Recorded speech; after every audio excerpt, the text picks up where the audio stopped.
It's midday. I'm Sarah Toom.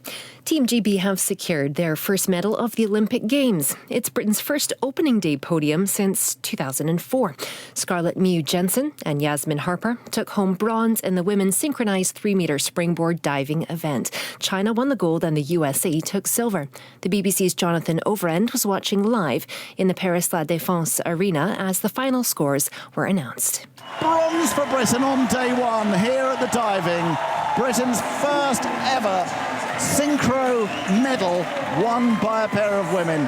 Fantastic achievement and hopefully the start of a medal-strewn fortnight from Great Britain.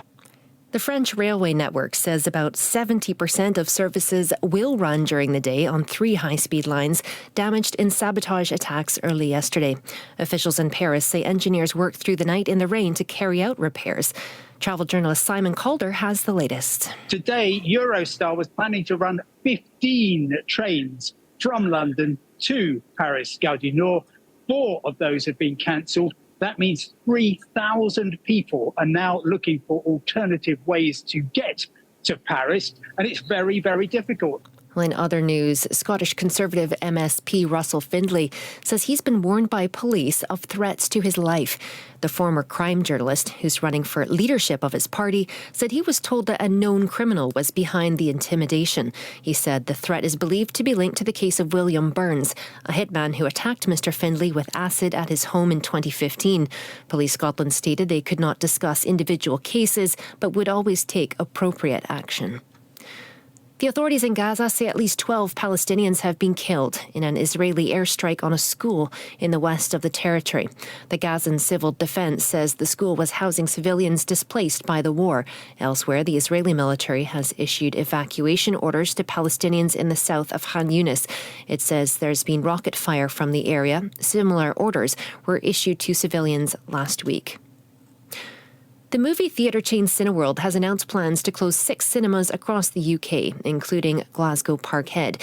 It's part of a restructuring plan to return the firm to profitability after the company's UK operation entered administration last year. A Cineworld spokesman says attempts will be made to redeploy staff locally. Police have issued a warning to motorhome owners in Perthshire after a series of thefts. 4 motorhomes, including a Benamar Maleo and a Fiat Trigano, were stolen in Montefife, Invergowrie and Crieff between Tuesday and Friday this week. Police Scotland said 3 of the vehicles were recovered in the Tayside area. There are similarities between each case, and officers believe they are linked.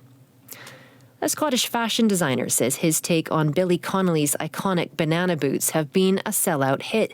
Charles Jeffrey's £1,700 boots are a nod to the original pair, which he saw as a child on display at the People's Palace Museum in Glasgow. Comedy legend Connolly famously wore his banana boots on stage at his live shows during the 1970s. Now wearing his banana boots, here's Gully Singh with the sports. Thanks, Sarah. Duncan Scott and Cameron Norrie, just 2 of the Scots involved in Olympics Day 1 action in Paris.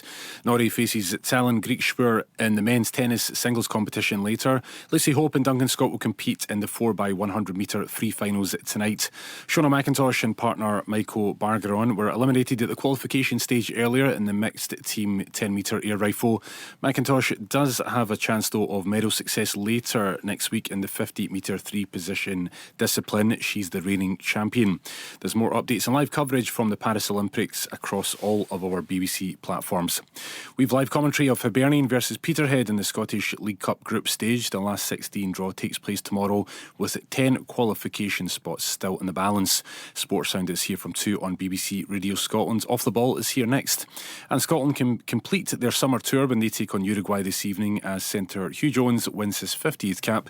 The game live on the BBC Scotland channel from 7:45. Well, that's the sport. Let's get some travel. Yes, and near Dundee at Teeling, there's one lane closed on the A90 heading south at the Morose turnoff because of an accident there. The B9127 is closed from Inveraghy to Douglastown because of a fire investigation. In Blairgowrie, emergency gas main repairs have closed back Bray from Cooper Angus Road to Wellmeadow. And on the trains, there's a special reduced timetable operating on most ScotRail routes, especially across the Central Belt and in the Highlands because of staff shortage. Scotland's weather this afternoon, a mix of sunshine and scattered showers, these heavier to the south and east and local locally thundery, and highs of 16 to 19 Celsius today. That's BBC Radio Scotland News.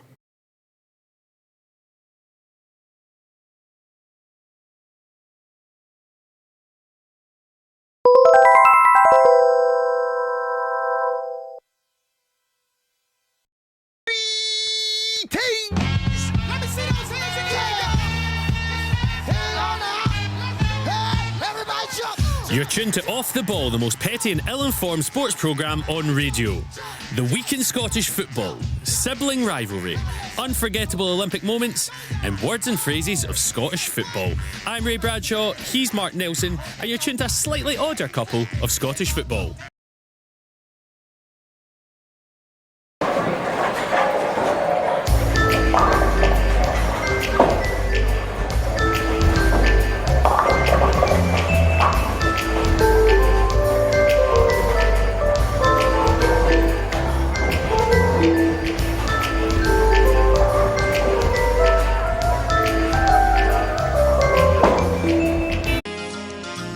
Yes, hello and welcome to Off the Ball with me, Ray Bradshaw and Mark Nelson. Stuart and Tam still away, back for the live shows at the 10th of August. So Mark Nelson stepping in today. Nelson, how are you? I'm all right. I have just this second finished watching the Olympic opening ceremony. I was giggling last night, so I missed it. What was it like? Well, it started at about 5 o'clock last night, so that'll give you an idea over how long Was it? it was mental. Some of the clips I've seen was like Genuinely. Zinedine Zidane on the tube. Zinedine Zidane came out and headbutted the Olympic torch. That was a good bit. And then basically every single boat in the world was used to transport the athletes down the Seine. Yeah, I saw one of your tweets go slightly viral. Yeah, I went slightly Farage by asking how many boats do they have without realising what I'd actually said. You don't want to go Farage on a Friday, do you? No, It's not a full good point. Farage, no. So, what was our highlight of the ceremony? Was there anything? Celine Dion came on at the end. That was good, considering her ill health. Lady Gaga. What did you Played, think? This ceremony will go on. What was you saying? Just keep going. Think twice about watching this. Was it enjoyable to watch though? It's like everything. I think part because I don't know if you remember the Beijing one. Not really. That was London's the only one I really remember. London's was. I'm a glory hunter. I watched the good ones. London was a kind of standard bearer because they had Danny Boyle, like an Oscar-winning director coming in, whereas last night, I mean. Who we talk? Ken Loach? No, not as depressing as Right, Ken okay. Loach. It'd be like last night was like if my kids directed the Olympic opening ceremony. Okay. You know, when you just put a mishmash. You know when Yeah. your kids ask you if they can put on a wee show for you. Yeah. That's what the Olympic ceremony was like last night. Just as I was leaving the house, my son said to me, "Do you want to see my world famous bum dance?" So it was that kind of level. So that was good. So yeah, we'll chat through our talking points. We've got a kind of Olympic themed kind of thing going on today. Our guests will be coming into the studio as ever about 12:30. We've got Stephen McGinn, former of numerous clubs, St Mirren, Falkirk, Hibs, all Watford, all down south, and Ross Murdoch, who competed in the Olympics. Which have you ever met an Olympian actually? I don't think I have. I think this will be the first Olympian I've ever met. I want to know if he's got the tattoo. Because Do they get well, no, lots of people compete in the Olympics. So I don't know if you watched the Gladiators. Yes. What's it called? Mark Clattenburg had his Champions League tattoo up there. So he Show off. does, So the Olympics yeah. always get the 5 rings, but I think you don't need to be in the Olympics. I think you just go and ask to get that. So It's a bit check. It's a bit arrogant. Like Yeah. if I went in Yeah. with my gut hanging out in a bag of cans and can I get the Olympic tattoo? Right. Oh, he's a weightlifter. Discus. That's the way he's going to go. So we'll be chatting to Ross and Stephen. So if you've got any questions for them, get in touch 80295. You can text us, email offtheball@bbc.co.uk, and you can get us on Twitter @offtheballbbc. We've got 4 talking points as ever. The week in Scottish football. Scottish football never disappoints. This has been another exciting week of Scotland. Well, you can also include it world football. If we're talking Olympics, was the opening ceremony as long as the Argentina-Morocco game? That was like, can you imagine that happening? So I watched a bit of it at the end, and I thought the game had finished. So Yeah. I found out the next day that VAR chopped off that second goal. It was, if you don't know what this happened, it was Argentina versus Morocco, and Morocco were winning 2-1 up until I think it was like the 105th minute. 105th minute. So there was that much, and then Argentina equalised, and then stuff started getting thrown in the pitch, and then there was A flare near the dugout. The Argentinian So dugout. the players all left, and then 2 hours later they did a VAR check. That and doesn't then seem right. Brought them back on for another couple of minutes to an empty stadium. So again, I didn't know any of this, so I thought they'd got the point, and I watched it the next day. That 3 minutes is haunting. oh, by the way. jeez. Also, I've still not seen the full decision. So there was that. There's lots of stuff. You've got friendlies. You've got 2 Scottish teams in Europe getting. One's a decent result. One's quite a disappointing result. So you've got Cercle Bruges against Kelly. Kelly were at home, drew 1 each. You saw some of that game. Yeah. Which one do you think was a disappointing result? Kelly, St Mirren. Do you? St Mirren battered Valor. I think, and they should have come away with 3 They missed points. a lot of chances, but I think if you'd offered St Mirren fans before Yeah, I suppose. to come yeah. away with any kind of result to take it back to Paisley, that Yeah, would be, we'd Liam Farley, St Mirren fan, on the show last week, and he was saying he's just excited about it. But yeah, I think going down, St Mirren fans, let us know. Am I wrong? Text us in 80295. I'd fancy them to go through. So would I, but I think when you've had that many chances, Yeah. you've also played against 10 men. I think it's only for about 10, 11 minutes, so that's less of it. But I was following on the radio while watching the St Mirren game, and they were saying how many chances they missed. Yeah. Stephen McGinn was commentating on it, or a pundit, so we can ask him about his thoughts on that. And then Kelly against Cercle Bruges. I went to Cercle Bruges game, I couldn't even remember who they played last January. And hand on heart, it was one of the worst games of football I've ever seen in my life. And I've been to Firhill a lot. Like, I saw us lose 3-2 to Clyde on Tuesday. Like, it was dreadful. I thought Kelly did well. They did well. They looked good. And did you see who'd come out of hiding at it? No? Stevie Clark was in the stands, which Was was it? I quite didn't see him. interesting. Because you kind of go, well, is he Bye-bye, there? Cercle. Yeah. Just shouting. Is he there because he was Kelly manager, or is he looking at players Well, potentially for a shake-up? Well, Danny Armstrong was linked with the squad. He did a great run. And also Watson as well. Yeah, I mean, it's... well, Lewis Mayo. There was lots to talk about Lewis Mayo, but then he didn't make the starting 11 the other day, and he was on loan at us maybe 2-3 seasons ago, and he was excellent, like really, really good. But David Watson scoring, I did like that.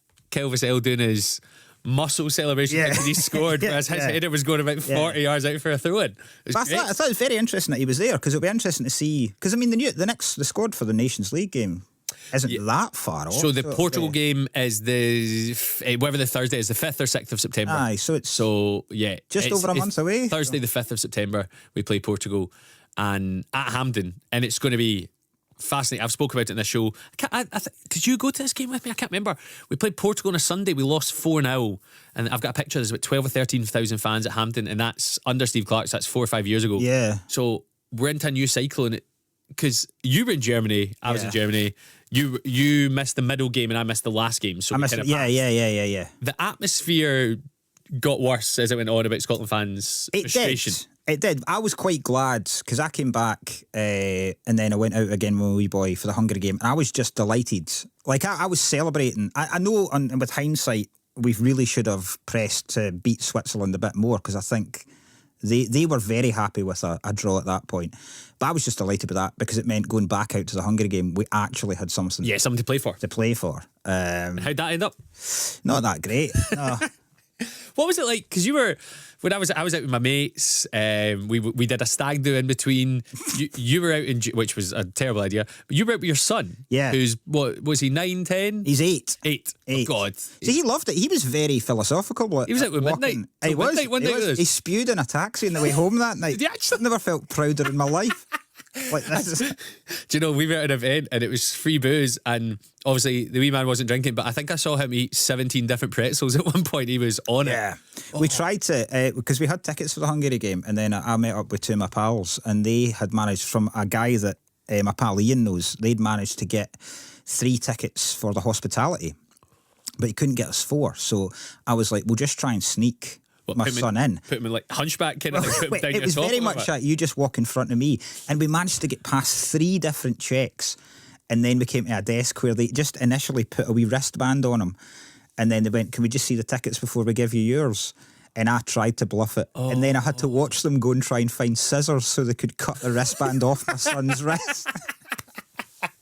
UEFA ruining lives left, right and centre. We've also had the Scottish League Cup, the Premier Sports Cup. I was there. I was at Firhill. I mentioned that day. I was at Firhill on Tuesday night. I turned up as we went 1-0 up, so I was slightly late. Got time, went 1-0 up.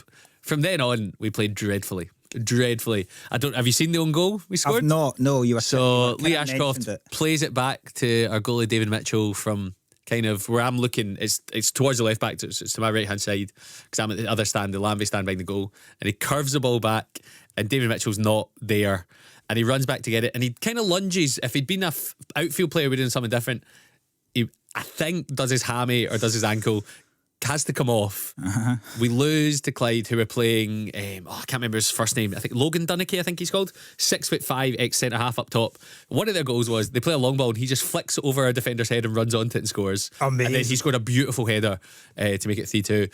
And it was just, you could feel tension coming because last week against Edinburgh City Thistle it was 0-0 at half time. Then we won 6-0, and then there was that. So the League Cup is fascinating because fans will say, oh, it's a pre-season, all that, until you lose to your rivals. Yeah. And then it is shouty. You don't know, where's those new signings we were promised? We played 4 centre-halves across the back. No right back, no left back.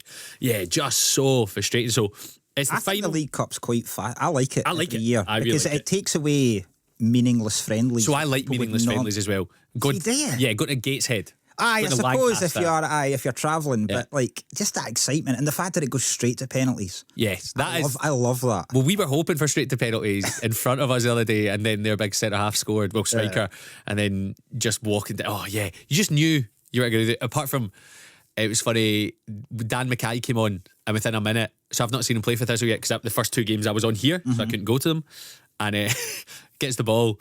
Meg someone with the first touch I ever see him, and I was like, this guy, we're going to sell him for 100 million. Like, and then the next time he gets the ball, he runs out of play, and we're like, oh, maybe not. But it's just that instant. What I found, I don't know if you've had this, I hate this time of the season because you need to learn all your new signings' haircuts. Right, I thought you were going to say names, but haircuts. So you know the names. So like Logan Chalmers played for us, came on, and he's got like a kind of Alice band kind of thing going on. So you're going that, and then when they're up the other end of the pitch, because you've not seen them in the flesh before, you don't know how tall they are, you don't know that, okay. so you're having to do it by hair, and it was I hate it. It does. I don't think anyone else will have this problem, but I was saying that to my mate. It does my nutting. I meant to text you the other day actually. My wee boy has been, last week he did a football camp all week that was run by Thistle. Great. Yeah, he Did loved he enjoy it? He loved it. Yeah, he's playing the day. He's got no G. He's been called up. Do you know what? If we can play left back, if Harry Mills out, we're playing tomorrow. I don't mind that. So it's the final day of the Premier. Well, technically it's not because we play Motherwell tomorrow in this round, but it's the last kind of big group games. Queen of South, your team, who are they playing today? They're playing Airdrie. And they've had an alright campaign so far. Not bad. It's like Aberdeen hammered Queens at the start. I watched that in here actually. I was doing Sportsline live commentary, and second half they looked alright, but the first half Aberdeen just blew. You'd away. expect that though. Yeah. I mean, that's the kind of New manager, big turnover. Won both games since. So. Yeah, and Airdrie, the Pacific Waters, I love that. On Tuesday night, I got back in the car and Thistle had lost to Clyde. I was quite sad. Then I heard St Johnstone had lost to Alloa, and I was quite happy because our producer. And then I heard that Aberdeen had booed their team off at half time against Airdrie, and I was like, oh, Scottish football is back. Oh, yes. This is so good. So, are you going to a game today? Let us know if you think you're going to get out the group. Are you going to do it? Are you underwhelmed by your performance so far? You can text us on 80295, email offtheball@bbc.co.uk, and you can get us on Twitter at offtheballbbc. Now, our guest Stephen McGinn that's coming in, we've got so many questions to ask him, but we're going to chat a bit about sibling rivalry. I don't think we're going to read the quote just now. So his brother Paul has just been appointed captain of Motherwell. He did a quote about his 2 brothers, obviously John and Stephen. It's a cracking quote. The McGinn dynasty. Well, Stephen said outside he's not heard it yet, so we'll read it to him so when he does that. Have you got any sibling rivalry? I've met your brother on numerous occasions. I don't think we've ever, because we played different sports.